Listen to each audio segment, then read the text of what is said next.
Welcome, and thank you very much for taking some time tonight to join us for the session on looking at the road to retirement. My name is David Beattie, and I've been with Booster for 22 years now, most of that time as Chief Investment Officer, looking after your money in our superannuation investment funds.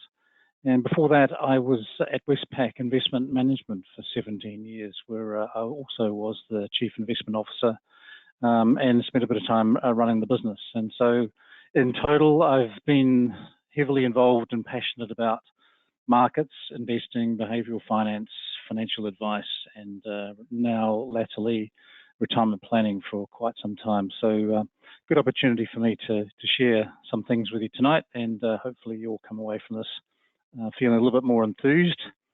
I'm going to aim to be finished in about half an hour, which should give you plenty of time after that to sit down and bash out the first draft of your retirement plan with huge levels of motivation and enthusiasm. So hopefully by about 8:30, you'll have your retirement plan all sorted, at least the first draft.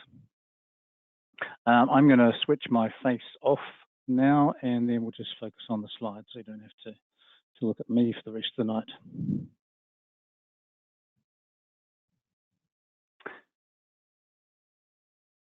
Okay. So the theme of tonight is about it never being too late to actually start a retirement plan.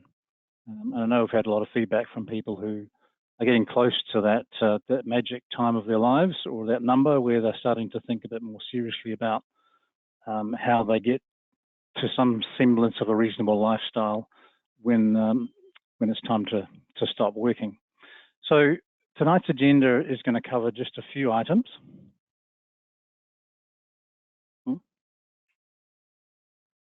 Okay, I've just been told my slides aren't changing, so. Okay, just bear with me for 1 second. There we go. Now we're in business. It's the trouble when you reach 60 plus years of age, technology starts getting away from you. Right, we're back on track. Thank goodness I've got a young person in the room just to give me a heads up. Thank you, Jess. So tonight's agenda is about the top 3 things that are really important to consider when you're starting to think about how to maximize your KiwiSaver savings. And there are 3 very strong and significant levers that you can pull that will make a significant difference.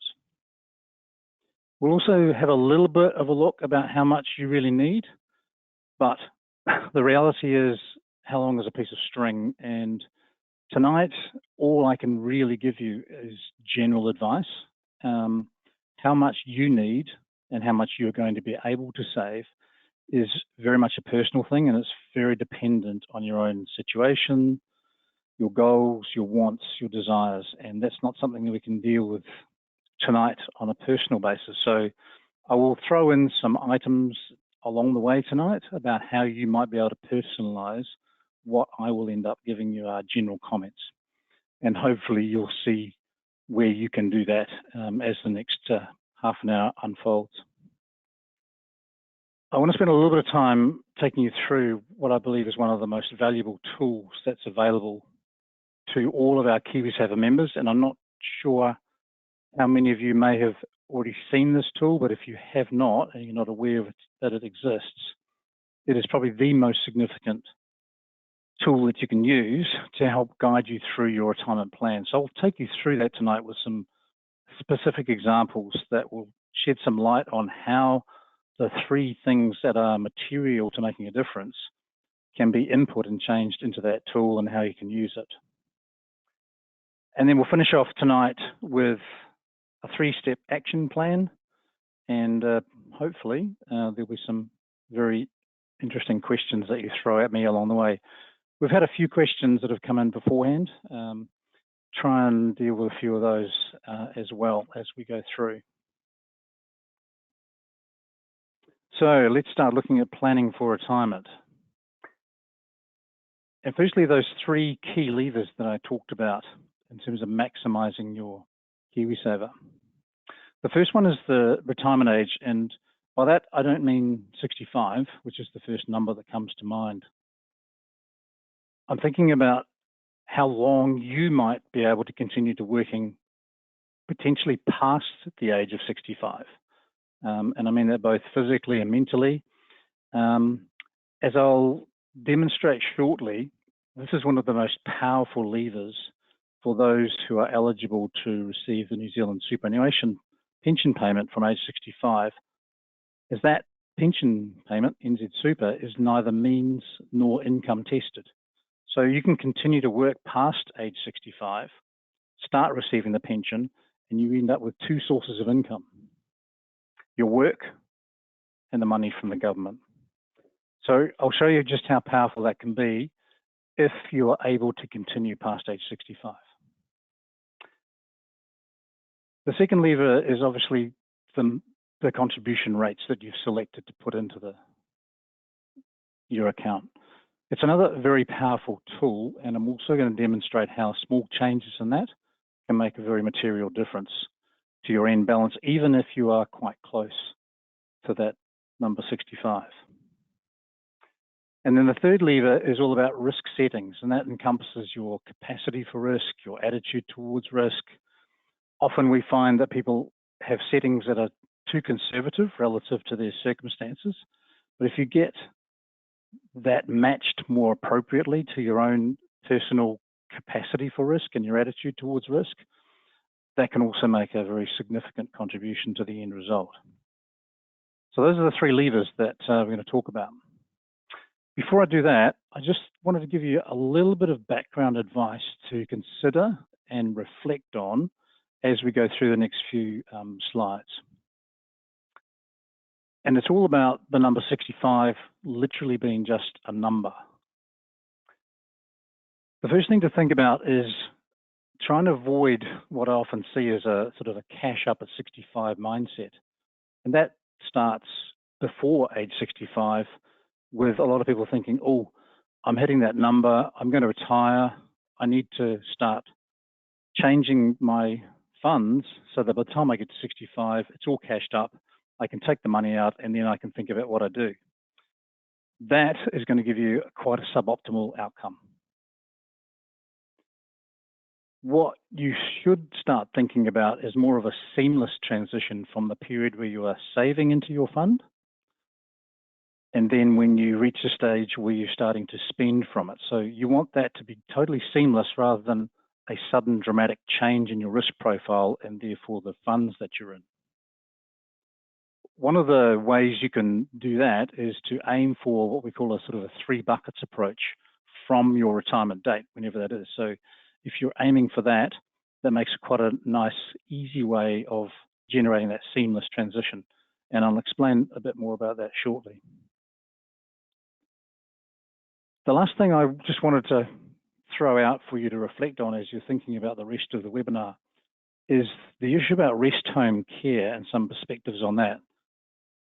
From the evidence that's been gathered from a number of sources, plus my own personal story relating to my mother, rest home care tends to be over-exaggerated as a potential cost in retirement. The reality is the average time that people spend in a rest home and spending money on it is only about 18 to 24 months. My own mum, who was paranoid about keeping a large lump sum of money in her retirement in order to pay for what she thought was going to be potentially a long time in a rest home, turned out she was there for less than 12 months. The average spend in rest home care is around about 100,000. And from my research, it would seem that that number's probably about a third or less than what people are thinking they need to be having set aside. So just bear that in mind when you come to thinking about the things that are concerning you in the latter part of the retirement time period. I mentioned that 3 bucket approach, and This will just give you a bit more of an idea of what that might look like as you're approaching that retirement age. The first bucket you aim for is be invested in a cash or conservative type fund. It could be all cash or a very low risk fund, about 30% of that. This is the ultimate sort of lump sum when you get to that retirement age. About 30% of that in a balanced fund, and then the last 40% in a growth fund. So that sort of looks a bit like overall, if you did a weighted average of all of that, you're somewhere around a balanced or a balanced growth fund, which is quite a lot different from an approach which is contemplating being all cashed up at age 65. So if you aim to be at that sort of point when you hit that retirement age, you'll get a better answer both in the accumulation phase when you're saving and also in the spending phase. And you should ultimately end up with a higher balance available to you. That first bucket is ultimately for all of your short-term needs in retirement, 1 to 5 years. The second bucket should look after a lot of your medium-term wants and goals and needs. And then the third bucket is for long-term. And the reality is, if you are age 65, as a male, your life expectancy is another 20 years. And if you're a female, it's another 25 years. So it's a very long time, and a time period that's consistent with continuing to have exposure to growth assets to a meaningful degree. Okay. The next big $64 question is how much will I need to have as a lump sum?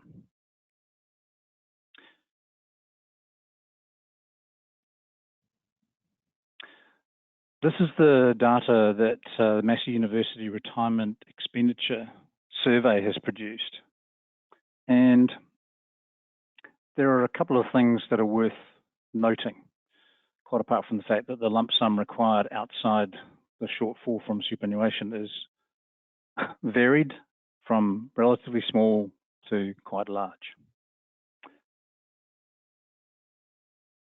One of the things that I think is worth just reminding everybody is that the New Zealand superannuation payment itself is the ultimate long-term retirement plan, in the sense that it is guaranteed by the government, it's inflation-linked, and it continues to be paid to you for as long as you live. If only we could convert any other lump sum money that we save into something very similar. Inflation adjusted, government guaranteed, and paid for as long as you live. So New Zealanders are very fortunate to have that as the base payment that comes through to support retirement. And if you convert the annual pension payments into the equivalent lump sum that you would have to have saved in order to provide the current pension payments, which are about $470 a week for a single person, after tax at the lowest rate, and about $700 a week for a couple. To provide that income for life, inflation adjusted, as an individual, you would need to have saved about $400,000 as a lump sum, and as a couple, you would have needed to have $600,000. So you're already talking about a substantial lump of money that the government's sort of saved for you on your behalf, and then will pay you for as long as you live. That's worth bearing in mind, and this is how the weekly shortfall from New Zealand Super has come about in determining the equivalent then lump sum on top of that to cover the sort of lifestyle you might look at in retirement. And this is where it comes down to a very personal experience and choice. Without getting into the detail too much, the things to sort of note roughly is that depending on where you live makes a difference. So living in the metro, the cities, is about 20% more expensive as a lump sum required than living in the rural provincial areas. So you need to save about 20% more to sustain the equivalent city lifestyle compared to rural on average. And the other thing is, if you want to have a considerable number of choices in retirement over and above what might be determined as a no frills retirement, your lump sum needs to be about 50% more to be able to determine that. So That's sort of the rule of thumb. But as I said, how long is a piece of string, how much you individually need, comes down to so many variables that are pertinent just to you. You can see here it can range from only needing $77,000 as a lump sum to support 2 people in a no-frills rural lifestyle. Or if you want to have some choices, that number could be as high as almost $800,000. So you sort of pick a number anywhere between those two. What I'm now going to do for you, though, is show you how using the My Money Map tool that we have developed here at Booster and is available to everyone who's a member of our KiwiSaver scheme, just how powerful that can be to help you work out how much you might need. And it's got such flexibility in there that you can play around with this, and I encourage you to do so at the end of tonight, even while it's still fresh in your minds or whenever you get an opportunity. You can see on the screen here the My Money Map home screen, if you like, and I've already pre-populated this with numbers that sort of reflect somebody who might be at the very latter stages of trying to save for their retirement. So you can see here, I've used the example of a 50-year-old male who's on a salary of $55,000 and is going to contribute 3% of that salary into KiwiSaver. So they've only got 15 years until they hit 65, and they're on I think roughly about the average wage, and they're a male. So if you put that into our My Money Map tool, this is the fabulous number you come up with. So our 50-year-old male saving 3% of his salary for 15 years, and their balanced fund is estimated to have around about $66,000 by the time he reaches age 65. So it's not a large sum of money, and if you reflect back on the previous table, that is nowhere near enough to sustain any sort of reasonable lifestyle in retirement, assuming he is eligible for the New Zealand superannuation. You can also see with the My Money Map tool on the next slide, the same person with the 66,000, it will take that amount of money and calculate how long that's going to last. And so for our 50-year-old male, his $66,000, it's going to last him until age 74, and it's all gone. So that's potentially a starting point for a few people out there thinking, yep, what can I do? And this is where it gets interesting. So let me take you through our example. And looking at those 3 levers I talked about that are significant and the difference that these can make if you start working on a plan now, even for our 50-year-old. So let's start with changing his retirement age. So we're starting off, he's going to retire at 65, stop working, but his $66,000 is going to run out at age 74. Let's see what happens if we simply shift that out 2 years. And this is where the magic really starts. He will potentially double the amount of lump sum that he has just by continuing to work for 2 more years, continuing to save the 3% from his salary. But importantly, he'll start receiving the New Zealand superannuation pension payment, which is around $24,000 per annum, which he will save as well. So 2 years of saving the pension, all going towards that lump sum, plus 2 more years of earning. And you can see the difference that that makes to how long that money is going to last. It immediately adds 10 years to how long the money is expected to last, which is actually approaching his life expectancy of around 84, 85 years. That is just by adding 2 more years onto his retirement date, if you like, or age. Let's have a look at contribution rates. You may have noticed, and I said he's contributing 3% of his salary, about $1,500 or so per annum, and that along with deferring his retirement by a couple of years is going to result in his money lasting until age 84. Let's lift his contribution rate up just 1% from 3 to 4. And you can see again that adds another 3 years onto how long his savings will last by just adding 1% contribution rate. So you can imagine what difference it would make if the contribution rate was able to be lifted to 6 or even 10%. And I know that that's easier said than done, and there's another tool that we can focus on which might help to determine ways that you can, through a bit of careful budgeting, find that extra 1 or 2%. Let's look at the third lever, and that's the risk profile. So our 50-year-old male started off on a balanced fund, but he's got 15 years to go until age 65, and because he's deferred his retirement another couple of years, it's 17 years, plus he's unlikely to need all of that money at once. So that sort of age enables him, from a capacity perspective, to lift his fund from a balanced fund to a high growth fund, ride out some of the volatility that comes with a higher risk profile, but enjoy what should be a higher rate of average return over that 17+ year time period. And he can generate a sufficient increase in the lump sum that accumulates by the time he reaches age 67 to extend his savings to last another 3 years beyond age 87. So now, with this basic sort of plan coming together, by playing around with some of these settings, our 50-year-old male should be feeling a little bit more confident and less fearful about what might be happening in the future for him. There's actually another lever that can be pulled post-retirement.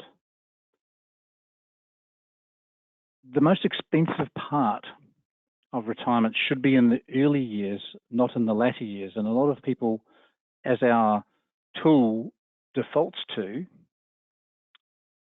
spreads the spending pattern out every year post-retirement and uses the same amount of money. But you want to front load your spending in the early years when you've got your health and your capacity to spend more, and in your latter years you don't need as much. It's a proven, researched fact that is so often the case.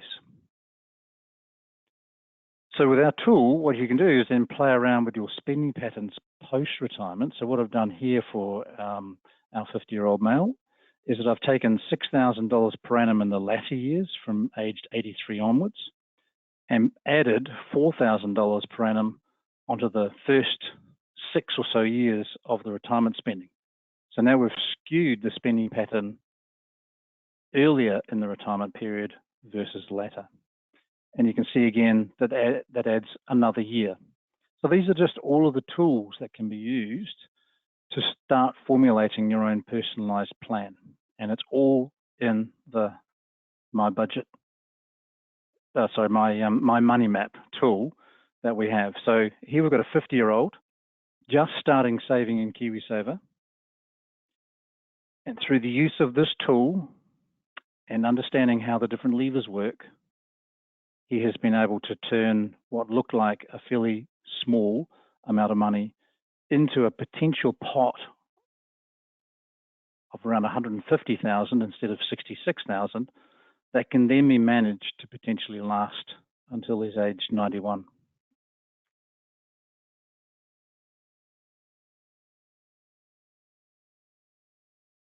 You can see also on the My Money Map tool that the actual retirement spending patterns show up there, and you can see the green bars represent the New Zealand superannuation payments. That's guaranteed for life.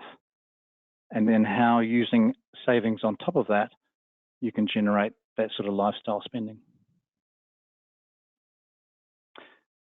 Now, I know lifting contribution rates and where do I get the money from to save and how am I going to do this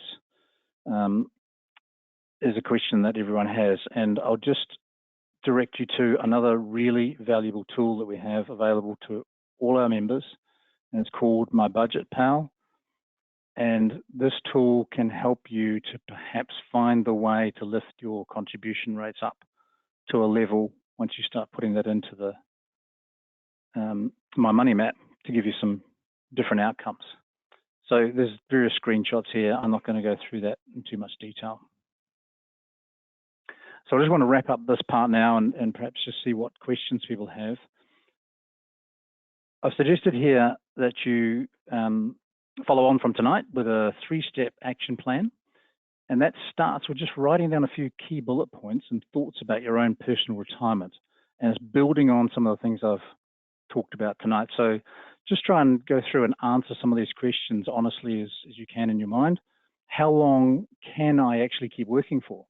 It's a crucial question. Don't automatically assume that you want to stop and can stop at 65 and have to stop at 65, because you can see that with just the addition of 1 or 2 years, it can make a really material difference to how your retirement lifestyle might look. Think about what your retirement spending lifestyle looks like. There are various rules of thumb around that suggest a starting point is take your current sort of budget, look at about 80 to 90% of that in the first few years, and then that can taper off to down as low as 50% in your latter years. So you can start putting that into the My Money Map tool, and it'll start throwing out some answers for you. Crucially, start thinking about how much, if any, you actually need to cash up at age 65 and why are you doing that? There may well be some very good reasons, and one excellent reason might be because you get access to your KiwiSaver as a lump sum fully at age 65, you may still have some outstanding mortgage to pay off. And given that mortgage rates have popped up now to 6% plus, it is a very good and excellent idea to take a portion of the lump sum you have to pay off that mortgage as quickly as possible at those sort of rates. Other than that, you want to think about why is it that you want to cash up that money, because the longer you can have it invested in assets that will grow in the stock markets and property, the better your outcomes might be. So think about your own risk appetite and capacity and whether you think it's right and consistent with those, and therefore are you actually in the right fund? The tendency is for people to be a little bit overly conservative in that front, and there is a much higher capacity for risk often than people's appetite. And so there's often a bit of a mismatch and an imbalance there that needs to be thought about. So maybe just jot down some thoughts on that front, and that might make a difference as well. And then finally, how can I actually go about contributing to more into the KiwiSaver, and the My Budget Pal may help you do that. The second step, once you've written down all of those things and thoughts and thought about tonight, I'd really encourage you to go and to use that My Money Map tool to quantify all these points, and then you can start playing around and iterating backwards and forwards with the numbers, and the tool automatically and instantaneously updates whenever you change anything, and there are a lot of settings that you can play around with. And I think you can even print that out. So play around with that, have some fun with it. It's very interactive, it's easy to use, follow your nose. And then finally, once you've done that and got something that resembles a plan, it may or may not be what you want ultimately. In either case, I can't suggest highly enough that you go out and use a financial advisor to finalize that plan, because they will be able to sit down with you and really hone in on some of the personal aspects of your lifestyle, your choices, your goals, your wants, your situation, what other finances you have, and they'll be able to really help you to fine-tune that retirement plan. All of our KiwiSaver members have access to a financial advisor. It's all included in the fee, and we can recommend and point you in the direction of a qualified financial advisor if you don't already have someone that you can contact who should be up on your My KiwiSaver website. I'm going to leave it there. We have some time for questions, and I think Jess has popped through a few for me.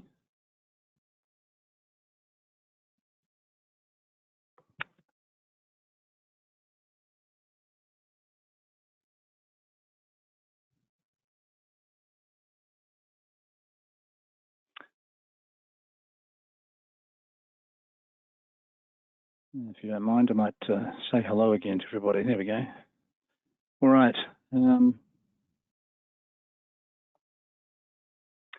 So there's a question here about, which is I've had this question also from others about what happens when you sort of reach age 65 in KiwiSaver. As I said, a seamless transition through KiwiSaver or through age 65 means that you should definitely keep your KiwiSaver account open. I can tell you that there's a lot of work being done by a few providers, including ourselves, in terms of coming up with some really smart solutions to people in decumulation retirement spending mode. And solutions that will help to really address the key worry that people have, and that is, I'm fearful of running out of money. It's the big number one issue, and because it's such a big issue and a big unknown and a big factor, often people end up with a result that's far too conservative, and they die leaving a much bigger lump sum than they actually ever anticipated.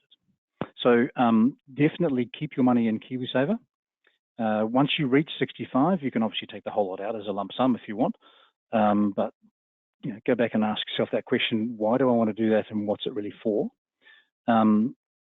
Leave it there, and from that point on, if you work with a financial advisor, they, with our assistance as well, will be able to come up with what we call a sort of a managed decumulation strategy, which will then enable you to have different pots of money, the 3-bucket approach I talked about, a regular review process where you can move money from one bucket to another. You can determine whether you want regular payments coming out, being paid from your KiwiSaver to your personal account weekly, fortnightly, monthly. It's super flexible. So yeah, absolutely keep the money in your KiwiSaver account, because once you close it, I'm pretty sure you can't reopen it again. And I know there's a few people who've got some regret about that.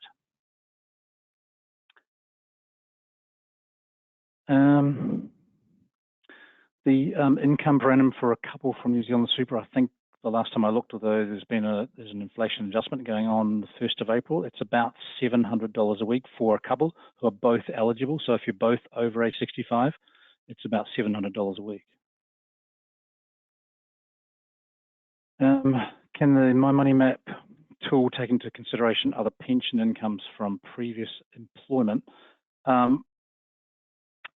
No, it can't specifically, and I'm not too sure how commutable the pensions from other employment would be. If it's from Australia, you can transfer your money into your KiwiSaver account. I would be a fan if you've got access to other pension payments to potentially transfer the lump sum equivalent into your KiwiSaver. But if you can't do that, if you're in a company defined benefit scheme,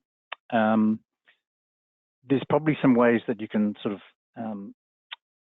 inject that into the My Money Map program.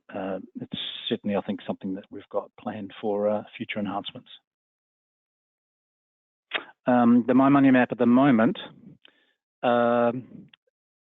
is for individuals only. We are going to develop it for couples, but once again, what you can do is you can just have one person in there and then split the couple rates in terms of the pension thingy. So there's sort of ways of trying to deal with that. Or you can just combine everything together. You can override your balances in the My Money Map application. So if you had the two combined balances, you could average out the funds you're in, average out the ages, and you'll get a bit of an idea of how that might work. Your financial advisor would be able to help you sort of find your way through that.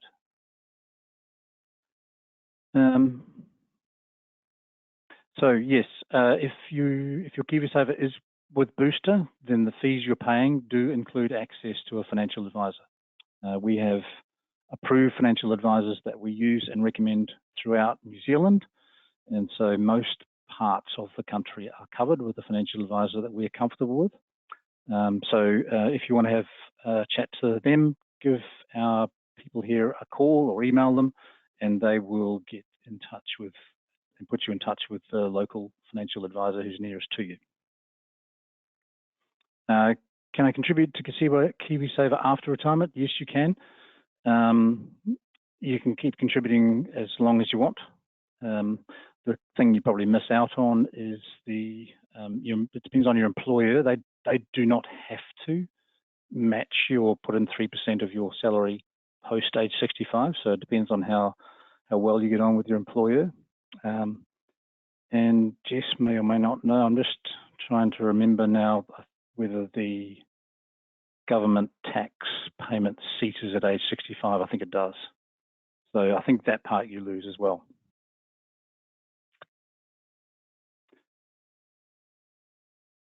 Early retirement. Well, the good thing about the My Money map is you can put in an earlier date if you want and see what it spits out. The answer you may or may not like, because every year short of 65 is another year longer you're going to live, and you're going to have the lump sum. But you can play around with that and see what it comes up with.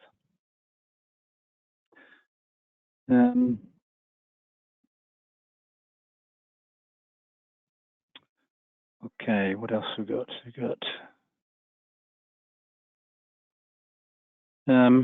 Yeah, Greg has asked me whether I've got thoughts on the expected return in the coming years, say versus the last 10 years. I don't think I'll be going out on too much of a limb if I suggested that the return over the next 10 years is not going to be as high as the average return over the last 10 years. The last 10 years, bit of an exception, and that's even, well, I was going to say even including the pullback that we've seen over the last 18 months or so. If you go point to point over the 10 years, I think the average return is getting closer now over the last 10 years to what you would expect over the longer term. And the good news is we're starting with a better position in terms of where interest rates are now.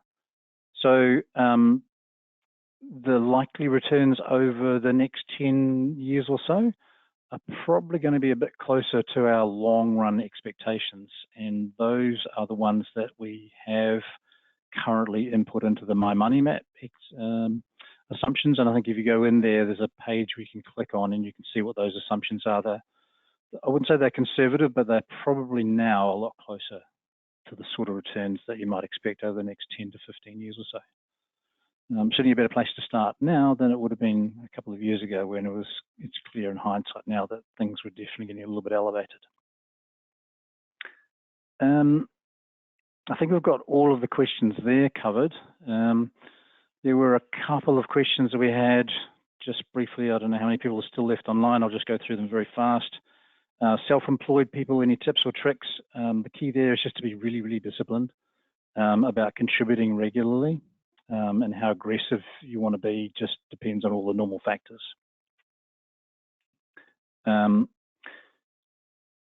Someone also said, should I use my retirement savings to pay off the mortgage? I think I covered that off. Yes, definitely if you've still got one, and particularly if you're rolling it over and it's on rates of 6% plus. I talked about the best way to withdraw funds from your KiwiSaver account. It's super flexible. There's a few issues that have been asked about UK pensions.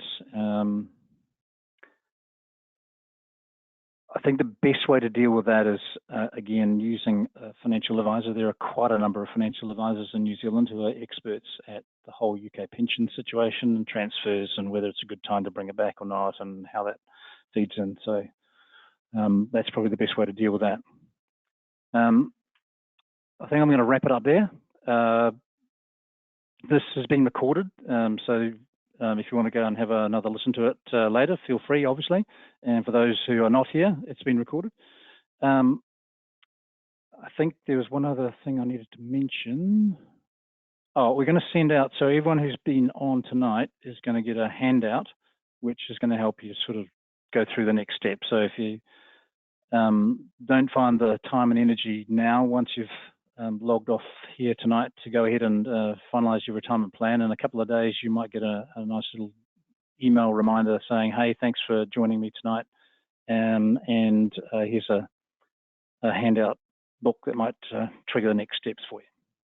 So look, thank you all for joining me tonight. I hope that's given you a little bit more confidence and some interesting thoughts and ideas that you can take away and turn practically into something that reduces some of the fears and problems and issues that you might be sort of just struggling with in terms of that road to retirement, whether it's a long one or a short one.